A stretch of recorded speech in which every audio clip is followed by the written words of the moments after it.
In the 1960s, the world believed a new kind of warfare had arrived.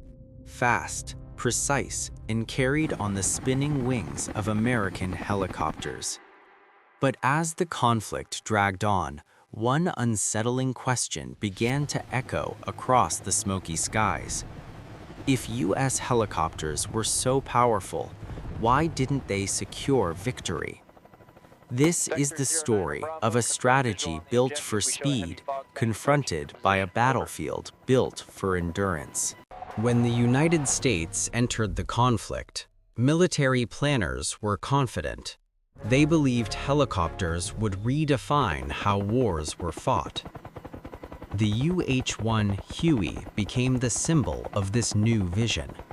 It could lift troops over rivers, mountains, and dense jungle, terrain that had defeated armies for centuries. To Washington, the formula felt unbreakable. Speed plus firepower plus mobility equals victory.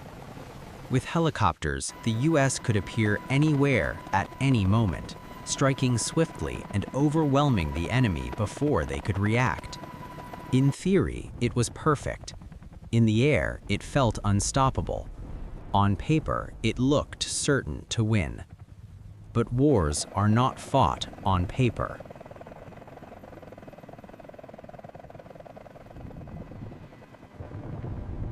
Very quickly, the theory collided with reality. The battlefield was not an open desert or a predictable plain. It was a living maze, thick jungle, shifting shadows, twisting pathways, a world where visibility vanished after the first line of trees. And the opponent did not fight like conventional armies.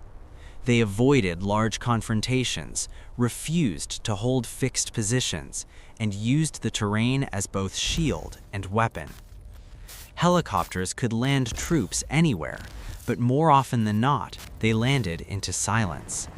The hot zones identified on maps revealed no enemy, just rustling leaves and an empty forest floor. The U.S. had unmatched mobility, but mobility meant nothing if the target refused to stand still.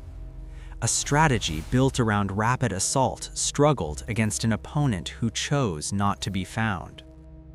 The response from American command was predictable. If the strategy wasn't working, intensify it. More helicopters, more air assaults, more missions sweeping across the jungle. At one point, hundreds of helicopters filled the skies every day, their rotor wash flattening grasslands and bending treetops.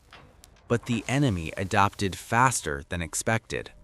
Light anti-aircraft weapons appeared near landing zones.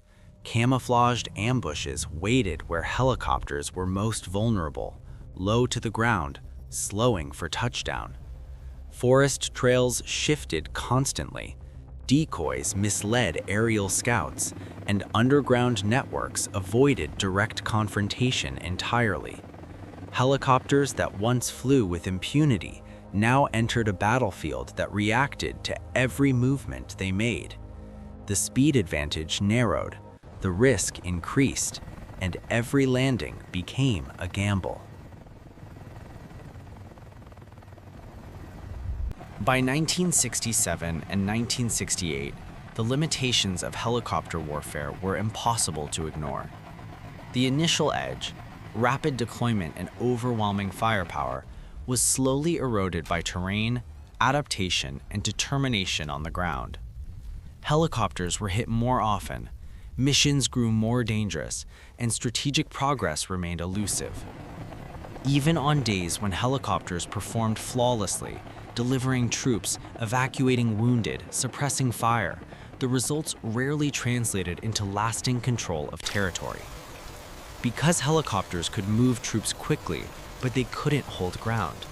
They could win battles in minutes, but they couldn't change the dynamics of a war fought village by village, trail by trail, and shaped by an opponent deeply rooted in the land.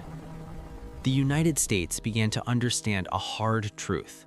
Technology could not replace strategy, mobility could not replace understanding, and air superiority alone could not win a war fought on the ground.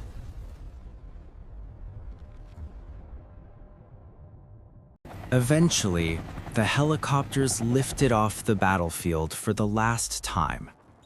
What remained was not the victory once predicted, but a lesson that reshaped modern military thinking. Superior technology does not guarantee success. Not if it ignores the environment. Not if it misjudges the opponent. Not if the strategy fails to match the reality of the war. The Huey remains iconic, a machine that saved lives, changed tactics, and defined an era. But its story also stands as a reminder. Even the most advanced tools are only as effective as the strategy guiding them and the understanding of the land beneath them.